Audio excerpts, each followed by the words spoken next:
Bonjour tout le monde, comment allez-vous? J'espère que vous allez tous bien. Aujourd'hui, je voudrais vous présenter un des sites touristiques indonésiens qui est situé au nord du pays. Si vous aimez la nature, ce site est bon pour vous. Vous êtes curieux?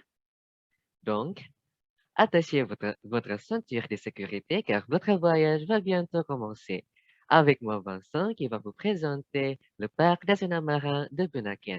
On y va. Nous allons voler de Yogyakarta à Manado. Ça fait 5 à 7 heures en avion pour y arriver. Parce qu'il y a un arrêt dans une ville, soit Makassar, soit Jakarta, ça dépend quelle compagnie aérienne que vous prenez. Ici, le plan de l'île de Sulawesi est le quartier de Sulawesi du Nord. À mon avis, la forme de l'île de Sulawesi est unique, parce que ça ressemble à l'alphabet K. Voilà, nous sommes arrivés à Manado et je vous souhaite la bienvenue à l'aéroport international Samratulangi Manado. C'est l'extérieur et l'intérieur de l'aéroport. Puis, vous pouvez trouver un slogan, c'est Sito Timo Tumoto, c'est-à-dire que les humains vivent pour humaniser les autres. Maintenant, je voudrais vous parler un peu de la ville de Manado. Manado est la capitale de la Sulawesi du Nord et est la deuxième plus grande ville à Sulawesi après Makassar. Sa superficie est 162,53 km² et sa population est plus de 475 000 par 2020. Le fuseau horaire de Manado est Waktu Indonesia Tengah ou WITA ou en français, c'est l'heure d'Indonésie centrale. Puis, les locaux parlent la langue malais en dialecte Manado. Puis, je vous présente le plus connu site touristique de Manado. C'est le parc national marin de Bunaken. Est-ce que vous avez déjà entendu ce site touristique? Le parc national marin de Bunaken est un parc national d'Indonésie qui fait partie de la ville de Manado administrativement. Ce site touristique a été inauguré en 1975. C'est un des premiers parcs marins indonésiens. Sa superficie totale est de 890,65 km². Il abrite plus de 300 espèces de récifs coralliens et plus de 90 espèces de poissons. Il y a 20 sites de plongée. Si vous plongez, la visibilité sur la mer est de 35 à 40 mètres. Le parc national de Bunaken est inscrit au patrimoine mondial par l'UNESCO en 2005. Il est incomplet de ne pas connaître une petite partie du parc national de Bunaken, à savoir son histoire. La beauté du parc marin de Bunaken ne se découvre pas tout de suite. Autrefois, ce parc était une région éloignée, parce, parce qu'à la période du Nouvel Ordre, ou en Indonésie, Orde Baru, il y avait seulement quelques personnes qui s'aventuraient à vraiment voir la beauté de l'Indonésie. Il y avait plusieurs plongeurs qui ont essayé d'examiner la beauté de cette mer.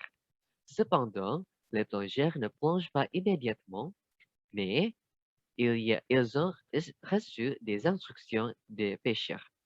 Les résidents locaux, surtout les pêcheurs, leur ont recommandé de ne pas plonger dans la mer car il y a un mauvais esprit qui l'habite. Cela a continué jusqu'aux années 70, car il était célèbre pour ses éléments magiques et ses mises sur les esprits et les fantômes, car il y avait des pêcheurs qui sont morts en plongeant.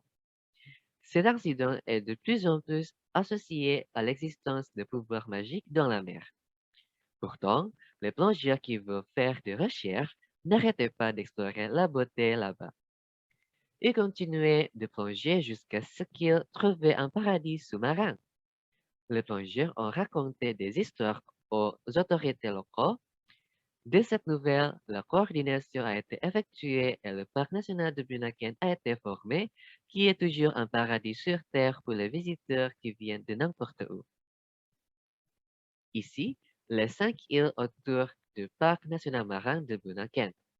Il y a l'île de Bunaken, l'île de Manado Tua, l'île de Siladen, l'île de Mantehagen et l'île de Naimesat. En fait, il y a une montagne qui s'appelle le mont de Manado Tua qui est situé à l'île de Manado Tua. Il y a 3 ports si vous voulez visiter le parc marin de Bunaken. Il y a le port de Manado et le port de Marina Nusantara Diving Center si vous voulez prendre leur port et il fait 30 minutes pour arriver à Bunaken. Puis, le port Marina Blue Banter si vous voulez prendre le bateau de croisière et ça fait 15 minutes pour y arriver. Bien que ce parc soit connu internationalement, il y a encore quelques problèmes. Premièrement, les déchets. Le chef de l'Office de la culture et du tourisme de Sulawesi du Nord a dit que tous ces déchets ne viennent pas de Bunaken lui-même. À son avis, il est impossible pour les habitants de Bunaken de vouloir que la mer devienne une poubelle. L'existence des récifs coralliens à Bunaken est clairement le gagne-pain des habitants. Puis, la lutte pour le pouvoir a laissé son endroit ingérable.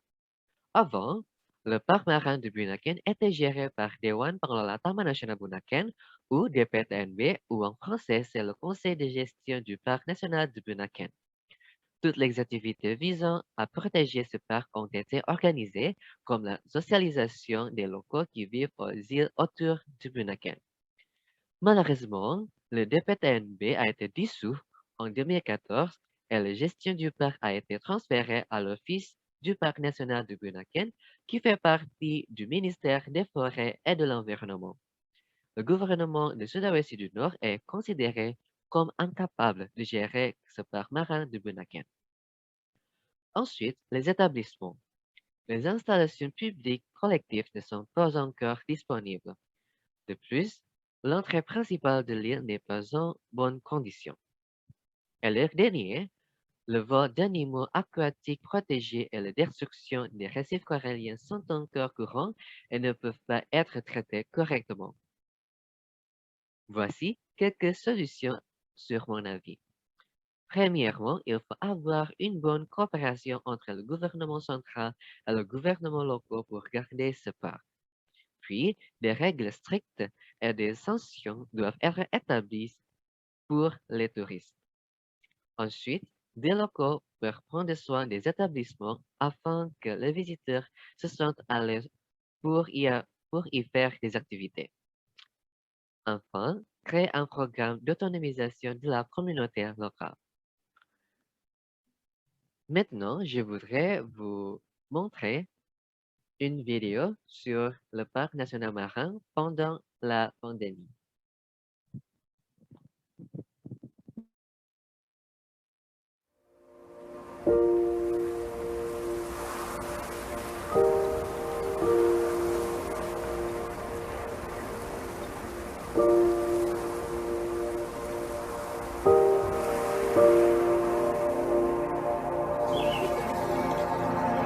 Halo, saat ini kita mau pergi wisata di 3 destinasi yang menjadi favorit di kota Manado, yaitu ada 3 pulau. Mar, Moni penasaran nggak sih kenapa boleh bawa wisata di era new normal ini?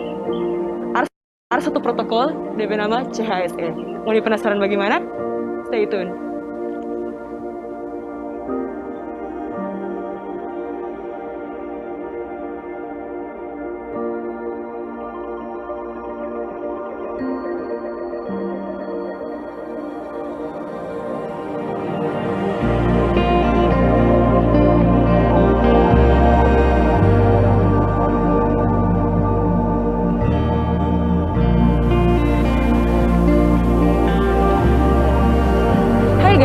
Moni tahu nggak sih kalau Torape sektor pariwisata ini sore di Formoni mau kunjungi?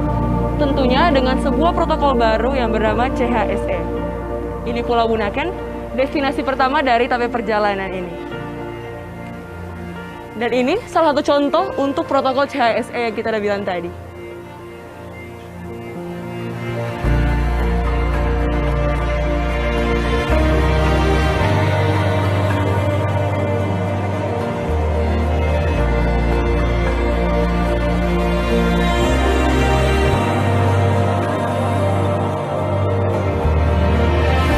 Selamat datang di Bunaken Island.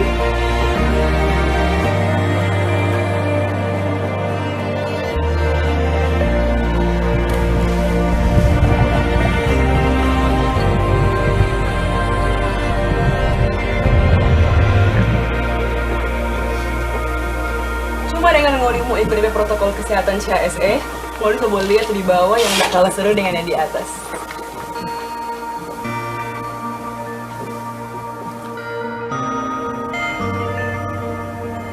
Sekarang, Tora lagi ada di Pulau Manado Tua. Di pulau ini ada banyak sekali adventure yang Ngoni mau baking. Boleh mau diving, boleh mau snorkeling. Pada kali ini, Tora mau pergi hiking di Manado Tua pe gunung.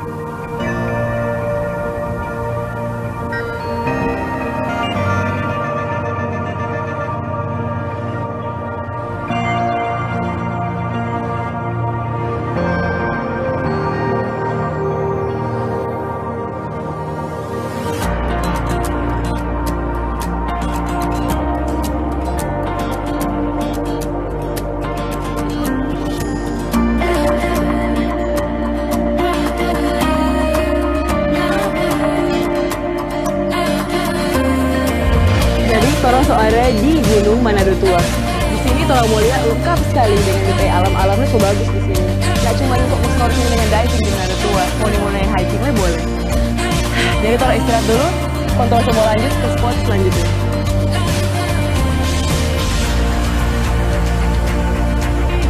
Selamat pagi dari Pulau Siladen.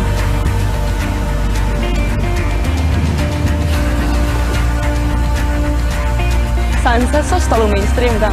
Kalau misalnya mau ke Pulau Siladen, mau mesti coba dia ke sunrise.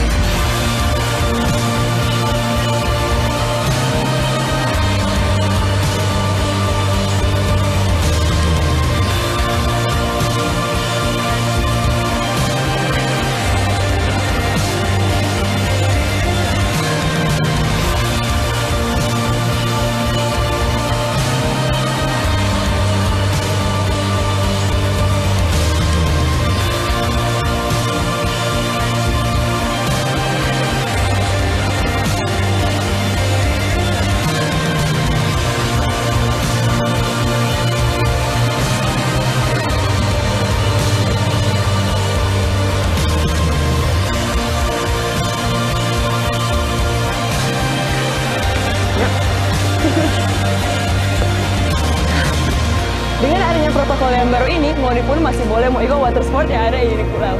Iya tak?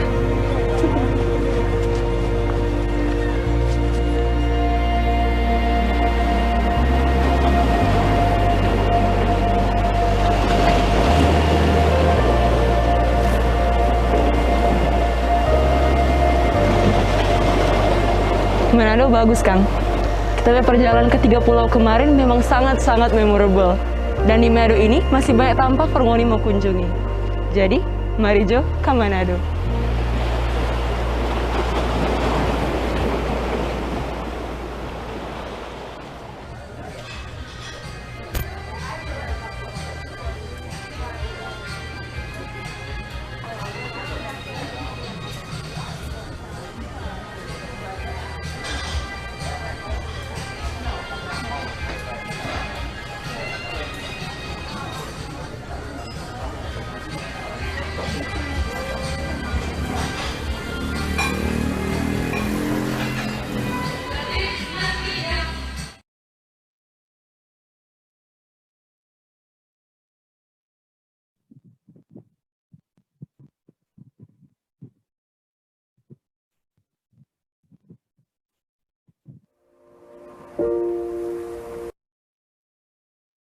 Voilà.